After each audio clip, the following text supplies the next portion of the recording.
Teganya. Bang Surya ini kadang-kadang sangat tega kan.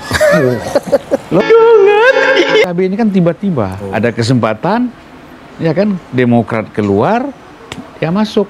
Bismillahirrahmanirrahim. Assalamualaikum warahmatullahi wabarakatuh. Jumpa lagi kita di channel Sumber Dakwah Official. Kita masih membicarakan masalah pilkada, analisa dari Bung Zulpan. Langsung saja kita mulai videonya tanpa berlama-lama. Bismillahirrahmanirrahim. Let's go. Kalau kita bicara PKB itu kan beloknya mendadak. Nggak pakai sen. Iya kan? Iya betul. Iya, beda. Kalau Nasdem itu mendukung Anies itu memang sudah dengan rakernas, ya, Iya, dengan betul. pendekatan-pendekatan Keorganisasian. organisasi. Pokoknya Caimin ganteng, keren Caimin. Ya, begitu juga ketika PDIP mencalonkan Ganjar ataupun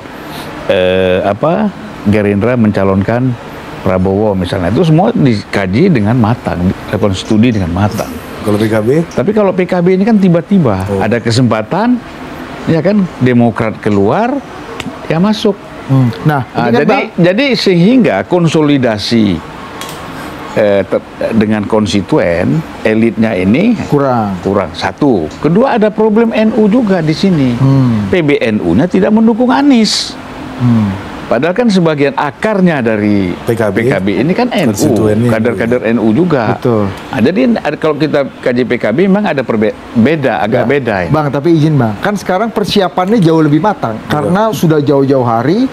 Nasdem sudah mendeklarasikan Anies, PKS bahkan sudah memasangkan Anies dengan Sohibul Iman, PKB juga begitu. Artinya kan sudah lebih matang, sudah lebih lama. Lewat mekanisme. Tapi Abang punya kesimpulan semua udah terikat dan bisa pindah. Ini kan begini, makanya beda pendekatan intelijen dengan bukan intelijen. Nah, kan? ini kan, Ya kan gitu. pendekatan intelijen. Namanya Ini pendekatan pemain, intelijen. Bang. Ya kan, bukan, ini kan pemikir. Oh iya betul. Ya, Pemikir kan? sekaligus pemain. Nah, jadi memang Pemain ada pemikir. kalau kita mau bicara dengan kualitatif yang disampaikan oleh Uco tadi, itu kan bicara analisis. Ya kan? Kadang-kadang kita bicara tidak dengan analisis yang dalam, tapi prediksi. Nah, ini kan yang banyak berkembang sekarang, prediksi-prediksi yang dilakukan. Ya, prediksi itu bagian dari opini juga yang bisa disampaikan selama itu logik, gitu kan? Ya. Misalnya masa mungkin kita bilang Anies lawan siapa yang nggak terkenal itu pasti kalah, kan nggak mungkin. Nah, tapi kalau kita bilang Ridwan Kamil ini saingan beratnya Anies, lawannya berat Anies, itu logik. Sama-sama gubernur, sama apa semua kan. Makanya disinilah kita bicara dari sudut pandang prediksi. Nah, saya kan menyampaikan kadang-kadang ada hal yang belum boleh, yang tidak boleh kita sampaikan kepada publik. Ini kan persoalannya kita ini nanti ada undang-undang ini kan macam-macam kan. Tetapi itu sebenarnya real. Tapi orang ini kalau kita sampaikan belum tentu suka, belum tentu senang. Terus kita mau buktikan di mana? Ada. Padahal kita lihat kapan masuknya, lihat kapan keluarnya. Cuman kita tidak tahu pembicaraannya apa. Tetapi Ya, paham lah, cerdas lah. secara politik kita sudah bisa mengatakan bahwa oh, ini ada deal rupanya. Kan gitu. Tadi Abang di segmen sebelumnya udah agak yakin nih. Sekarang kendor keyakinan. Yang mana enggak? Ada deal. Nah, ini yakin nih. Yakin nih ini. Iya, ada deal. Kalau tadi adil ternyata itu kendor. Bukan. Ya. Kita kan kalian ini selalu mau orang kencang. Ya kan? Nanti kalau orang kencang segmen awal tadi Bang Uco. bukan. Iya kan? Tadi kan bicara ini Suasana sebelah. ya. Kan udah ada nih. Ini orang ini udah siap-siap potong nih Bang. Nah, saya kan nggak bisa menyebutkan. Oh. Tapi ini pasti ada deal. Karena Saya yakin. nggak boleh semuanya disebutkan. Nah, ya. saya yakin ada deal. Ya kan? Bahwa ini udah masuk ke sana. Ini selamat tinggal nih yang didukung ini. Anies misalnya. Meskipun kata Bang Uco tadi fakta-fakta Ya terakhir begini kan demikian. Ya, masih bicara aman. Bang Uco ini kan bicaranya dari sudut apa yang ada di permukaan seperti itu. Saat ini. Ya kan? Tetapi kadang-kadang kan kita bicara politik ini kan ada yang Panggung tadi depan. kita bicara ada yang laten manifest. laten, ada yang manifest. bener. Keluar lagi tuh. Nabi Yang laten itu, yang manifest tuh ini. Tapi sebenarnya laten itu ada yang tersembunyi. Yang nanti yang tersembunyi ini kapan kita ketahui? Ketika Ada kejadian. kejadian, kejadian, ya kan? Finalnya, finishnya. Nah, itu kita tahu. Oh, ternyata seperti itu. Makanya kan kita kalau belajar di politik, di Fakultas Ilmu Politik, dosen-dosen itu kan ngajarin kita, kau yang penting analisis. Analisa itu kau simpan dulu di laci. Ya kan itu. Nah, kapan kau keluarkan nanti benar nggak analisa kau? Itu kalau kita bicara analisa, ya kan? Sebagai pengajar ataupun peneliti misalnya. Tapi juga kuliah politik abang nih. Tapi sebagai pengamat atau politisi nggak bisa begitu. Ya kan? Karena dipanggil sama Ari, sama Total Politik, CNN, ya kan? Detik dan macam-macam. Kita harus bicara. Iya. Gitu. Unpacking, nanti udah nggak ada lagi acara kita. Bang, tapi kita dengarkan lagi lah temannya Bang Uco ini, Bang Adian Apitpulu tadi kan mengomentari juga nih kondisi-kondisi terkini. Mungkin Kepala Badan Intel kita bisa kasih tanggapan. Kasih dulu Dinda. Kursi naik 10 nasional. Nasdem iya dari ya, dari 59 menjadi 69. Diduga koktel efeknya Anies naik juga.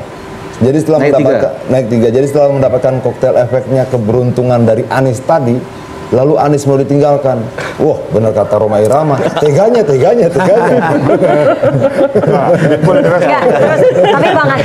Bang Adian sepakat nggak bahwa memang ada gerpol tadi, gerakan politik. Dia jangan gitulah, ini kan habis manis sepah dibuang. Aduh, kalau Bang Oma bilang teganya. Boleh saya? Udah belum? Udah. Oke. Nah, gimana Pak Intel? Ya saya kira betul nggak tuh ada teganya meninggalkan Mas Anies. Kita kan sudah bicara dari kemarin bahwa ke soal tega Bang Surya ini kadang-kadang sangat tega kan. Oh iya, tega. Hatinya lembut kan? Anies. Bayangkan aja, ini kita bicara, saya ulangi lagi. Ahmad Ali itu wakil ketua umum. Ya kan, bukan Nasdem yang pertama memberikan rekomendasi untuk maju Gubernur Sulteng. Siapa? Ahmad Ali. Ya, yang dulu. Gerindra, PAN, PKB. Nasdem keempat. Nasdem keempat sebagai pendukung, bukan pengusung. Kan kadang-kadang. Karena sebagai pendukung sudah cukup 3 partai ini. Pengusung sudah cukup. Pengusung sudah cukup. Nasdem. Beliau yang bilang. Sebagai partai wakil ketua umum mendukung, kan tega itu namanya. Artinya kan tersiksa dulu. Ahmad Ali ini harus muter-muter ke Gerindra dulu, ya kan? Dia harus meyakinkan, kau gimana? Kau wakil ketua umum, partai kau sendiri nggak rekomendasi. Pasti ada dialog-dialog seperti imajinasi lah kita kan? Bukan itu asli, bukannya aja tuh. Abang ya, maksudnya itu mungkin terjadi sama Mas Anies. Kalau abang. Nah, tadi abang udah menirukan. Tadi gimana nih Bang Surya dan Mas Anies? Anies, aku ini abang parah nih. kau ini bergabunglah bersama kapal. Ini kapal induk. Kalau Bang Surya bilang air kucing. Nah, jadi kalau kita lihat dari sudut itu, kalau bicara tega bisa saja tega. Ini politik ya. Makanya, tadi udah pasti tega, sekarang turun dulu 2 oktav. Bisa saja tega. Bukan, inilah kita kan kalian itu suka sekali. Memang sukanya itu memang gitu, Bang. Udah, tadi sudah tegas kan, kalau soal tega Bang Surya bisa tega.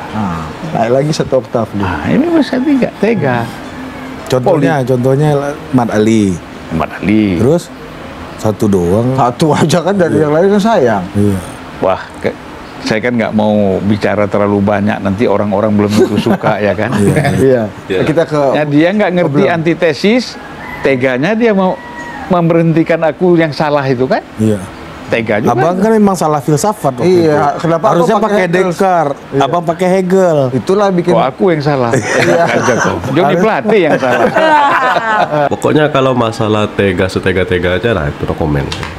Ini sangat menarik ya untuk pilkada di 2024 untuk ke depan. Makin lama makin menarik. Saya akhiri pokoknya selalu berpikir positif dengan pemerintah. Jangan mau terpecah belah, jangan mau diadu domba, jangan mau tergiring opini termakan isu hoax. Tetap jaga rukun aman persatuan Indonesia, NKRI, harga mati wabilah. Tapi kuliah dewa. Wassalamualaikum warahmatullahi wabarakatuh.